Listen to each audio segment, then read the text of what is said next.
கவர்ச்சியான விளம்பரத்தை கண்ட ஒரு வாலிபன் தன் ஊரில் உள்ள அநேகரை அந்த நிறுவனத்திற்கு வேலைக்கு அழைத்து சென்றான். முன்பணம் கொடுத்து வேலைக்கு ஆட்களை அமர்த்தி கொண்ட அந்த நிறுவனம் கொஞ்ச நாளைக்குள் அவர்களை கொத்தடிமைகளாக மாற்றி கசக்கி பிழிய ஆரம்பித்தனர். அவர்களால் வெளிவர முடியாமல் தவித்தனர்.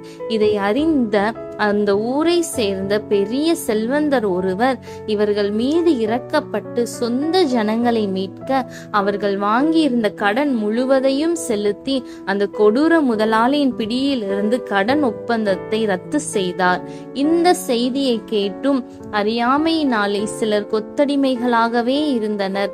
மற்றவர்களோ விடுதலையாகி மகிழ்ச்சியோடு வெளிவந்தனர். விடுதலையை வாங்கி தந்த செல்வந்தருக்கு நன்றியாகவும் இருந்தனர். இதே போலவே ஆதி மனிதனாகிய ஆதாம் மனுக்குலம் முழுவதையும் சாத்தானிடம் பாவத்தின் அடிமைத்தனத்திற்கு விற்று போட்டான். தேவகுமாரனாகிய இயேசு கிறிஸ்து தம் சொந்த இரத்தத்தை கொடுத்து கிரயமாய் மீட்டு கொண்டு இருக்கிறார். இதை விசுவாசித்து ஏற்றுக்கொள்ளும் பொழுது பாவத்தின் அடிமைத்தனத்திலிருந்து விடுதலையாக்கப்பட்டு மகிழ்ச்சியான வாழ்க்கை வாழ்கிறோம். பாவம் செய்கிறவன் பாவத்திற்கு அடிமையாய் இருக்கிறான் என்று மெய்யாகவே உங்களுக்கு சொல்லுகிறேன். அன்றியும் ஒரே மனுஷனுடைய கீழ்ப்படியாமையினாலே அநேகர் பாவிகளாக்கப்பட்டது போல ஒருவருடைய கீழ்ப்படிதலினாலே அநேகர் நீதிமான்களாக்கப்படுவார்கள்.